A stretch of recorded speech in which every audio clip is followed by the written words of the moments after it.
Assalamualaikum warahmatullahi wabarakatuh. Hai semuanya, perkenalkan nama saya Siti Alia dengan NIM 1122111392. Saya dari kelas MA 22A3. Saya juga mengambil program studi manajemen di Universitas Pelita Bangsa. Dalam video ini yang merupakan bagian mata kuliah perencanaan dan pengembangan sumber daya manusia, saya akan membuat video pembelajaran terkait pelatihan karyawan di perusahaan. Mari kita lihat bagaimana pelatihan dapat menjadi kunci dalam pengembangan sumber daya manusia dan meningkatkan efektivitas kinerja karyawan.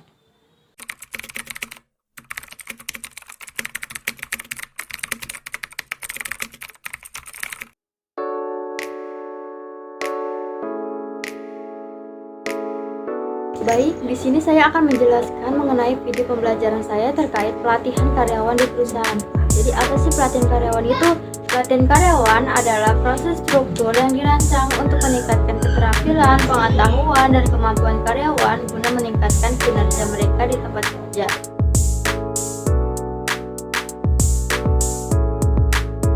Oke, selanjutnya di sini saya akan menjelaskan mengenai pentingnya pelatihan bagi karyawan. Yang pertama itu ada terhadap perubahan.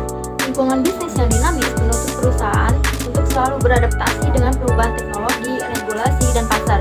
Pelatihan memungkinkan karyawan untuk tetap up to date dengan keterampilan yang dibutuhkan. Dan yang kedua itu ada meningkatkan produktivitas. Dengan keterampilan dan pengetahuan yang lebih efektif atau lebih baik, karyawan mampu menyelesaikan tugas dengan lebih cepat dan cepat.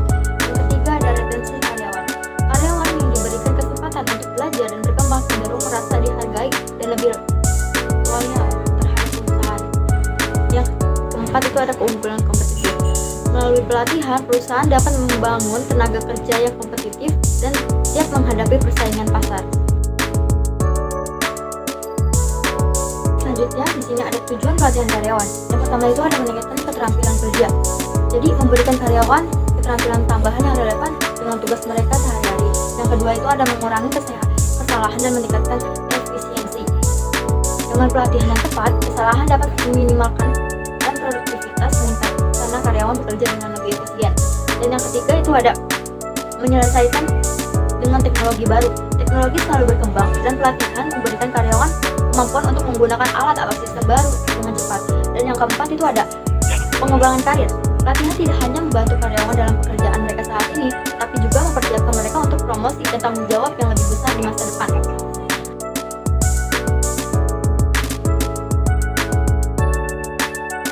Oke, selanjutnya di sini saya akan menjelaskan mengenai jenis-jenis pelatihan karyawan di perusahaan. Yang pertama itu ada pelatihan teknis. Pelatihan teknis itu berfokus pada peran tertentu seperti menggunakan perangkat lunak, mesin, ataupun teknik khusus. Dan yang kedua itu ada pelatihan soft skill, menggunakan keterampilan interpersonal seperti komunikasi, kerja tim, kepemimpinan, dan manajemen konflik dan negosiasi. Yang ketiga itu ada pelatihan kepemimpinan. Pelatihan kepemimpinan ini untuk manajer dan calon pemimpin. Pelatihan ini bertujuan untuk mengembangkan kemampuan kepemimpinan tim, mengambil keputusan strategis, dan manajemen kinerja. Dan yang keempat itu pelatihan kesehatan keselamatan kerja atau K3. Jadi pelatihan ini terpenting bagi semua karyawan, terutama di industri dengan risiko tinggi. Pelatihan ini juga mencakup bagaimana bekerja dengan aman dan mematuhi regulasi keselamatan.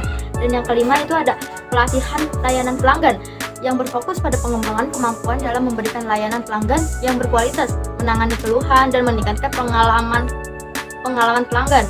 Dan yang keenam itu ada pelatihan orientasi karyawan baru.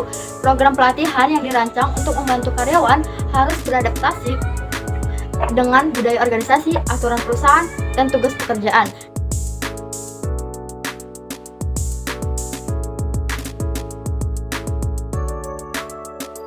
Selanjutnya di sini saya akan menjelaskan mengenai proses pelatihan karyawan di perusahaan. Yang pertama itu ada identifikasi kebutuhan pelatihan yang menganalisis kesejahteraan antara keterampilan yang ada dan keterampilan yang diperlukan melalui evaluasi kinerja, wawancara, atau survei. Yang kedua itu ada perencanaan program pelatihan yang menetapkan tujuan pelatihan, metode yang sesuai, dan merancang materi pelatihan. Hal ini melibatkan menentukan waktu, anggaran, serta alokasi sumber daya. Yang ketiga ada pelaksanaan pelatihan yang dimana ada metode pelatihan seperti on the job training, karyawan belajar sambil bekerja di bawah pengawasan.